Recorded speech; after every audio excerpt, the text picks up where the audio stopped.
Assalamualaikum warahmatullahi wabarakatuh. Okey, pelajar sekolah agama Sri Sabak Uni. Hari ini pendidikan tauhid. Kita nak lihat pada pelajaran yang ketiga, iaitu sifat-sifat yang berta'alluq. Ini bunyinya ta'alluq ya. Jadi sebelum tu kita bacalah doa. Bismillahirrahmanirrahim. Allahumma ftah alaina hikmataka wa anshur alaina min khazaini rahmatika ya arhamar rahimin. Amin. Jadi ta'alluq ini, perkataan ini, kalau kita nak tulis ini sebenarnya berhubung, berkait. Jadi maknanya kalau ada kita buat sesuatu, ada benda yang kena buat. Contohnya saya pukul orang, ada orang yang kena lah. Itu maksud perkataan ta'alluq itulah. Okey, pengenalan sifat ta'alluq. Sifat yang mempunyai ta'alluq ialah 6 sifat daripada sifat ma'ani. Daripada sifat 20 tu kan, ada 6 ya. Iaitu qudrah, iradah, ilmu, sama, basar, kalam. Qudrah berkuasa, iradah berkehendak, ilmu mengetahui, sama mendengar, basar berkata-kata, basar melihat, kalam berkata-kata. Sebelum tu kita lihat sebelah lah.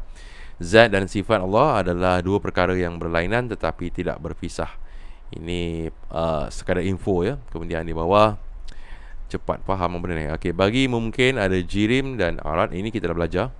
Tiap yang mengambil tempat sekadar badannya, maka ia jirim. Okey, untuk mengambil tempat badan tu, itu jirim. Arat itu keadaan yang duduk atau berdiri pada jirim, seperti putih, hitam, gerak, diam. Misalnya songkok hitam, songkok adalah jirim dan hitam adalah arat. Jirim ni adalah benda, arat ini adalah sifat. Okey, kita tengok di sini. Jirim tu adalah benda, arat itu adalah sifat. Bagi pelajar-pelajar yang tertinggal apa makna jirim, arat ni, boleh lihat ada video saya yang terdahulu. Tak perlulah saya ulang-ulang lagi, banyak benda nak ulang kan. Yang ke depan pun banyak lagi.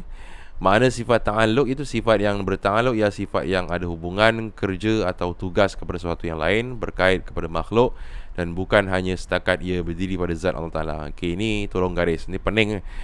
Sifat ta'alluq tu maknanya sifat yang ada hubungan. Itu je, sifat yang ada hubungan. Okey, sambung ya.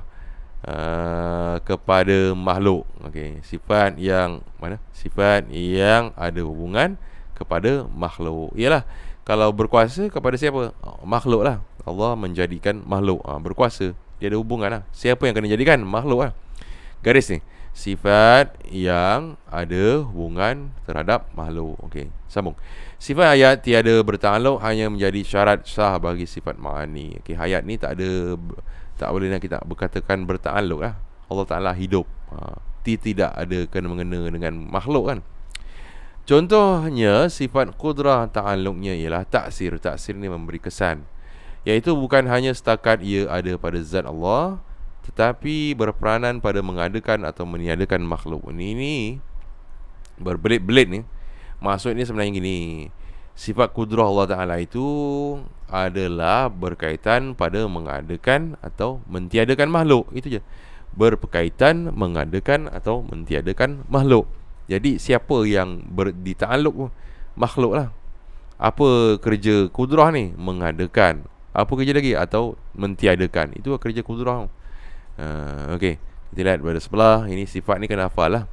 Sifat qudrah, iradah, ilmu, hayat, sama, basar ni, kalau ada dalam buku aktiviti tu, jawablah sampai ta'alluq. Tapi bukan semua. Jangan main jawab je, tak tengok pada pembelajaran kita. Dia fikir nak buat kerja je, yang pembelajaran tu tak nak tengok. Tu yang jadi masalah. Kena tengok dulu, kena fahamkan dahulu. Okey, sambungan untuk hari ni. Makna mungkin, ini cerita pasal mungkin ya. Mungkin ni benda lah. Mungkin ni makhluk. Mungkin ialah perkara, tulis sini, makhluk. Jauhilah, jangan tulis rumi.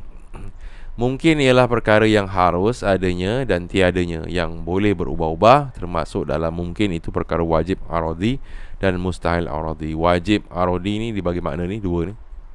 Mungkin ni makhluk. Makhluk ni adalah boleh jadi ada, boleh jadi tiada. Wajib aradi ni wajib ada, wajib yang mendatang. Mustahil aradi ni mustahil ada. Kalau tak diadakan, macam mana nak ada? Itu je sebenarnya. Ayatnya, wajib aradi iaitu mungkin yang berta'alluq dengan iradah Allah hendak menjadikan, maka wajib ia terjadi, seperti syurga dan penghuninya kekal. Ini wajib aradi ni, wajib yang mendatang ni, apabila Allah hendak menjadikannya, adalah dia. Kalau Allah Ta'ala tidak mahu menjadikannya, jadi kat bawah ni, mustahil aradi. Mustahil aradhi mungkin yang berta'alluq dengan iradah Allah Ta'ala, yang Allah tidak hendak menjadikan, maka mustahil terjadi, seperti neraka dan penghuninya binasa. Allah Ta'ala tak nak benda tu berlaku, dia jadi mustahil aradhi. Siapa ni wajib aradhi, mustahil aradhi ni? Itu adalah mungkin. Mungkin ni dua bahagian, wajib aradhi, wajib yang mendatang, mustahil aradhi, mustahil yang mendatang. Okey. Kemudian dalam perbahasan ta'alluq ni ada tiga benda lah yang kita kena fahami. Panjang sebenarnya ta'alluq ni, ada suluhi qadim, tanjizi hadis, tanjizi qadim. Okey, tiga perkara yang mesti ada pada sifat yang berta'alluq. Sebelum seorang membahaskan perkara ta'alluq ini, hendaklah ia mengetahui bahawa setiap sifat yang berta'alluq itu mesti ada tiga perkara. Bentuknya, tempatnya, bentuk ni sebenarnya masa ni, bahagian atau peringkat ta'alluq. Okey, itu dahulu. Jadi kita akan lihat satu persatu daripada 6 sifat tu, iaitu sifat ini, qudrah, iradah, ilmu, sama', bahasa kalam. Dia akan ceritakan satu persatu tentang tiga benda ni: bentuk, tempat, bahagian. Okey, untuk itu, setakat itu saja dahulu pelajar-pelajar sekalian. Saya ucapkan terima kasih. Assalamualaikum warahmatullahi wabarakatuh.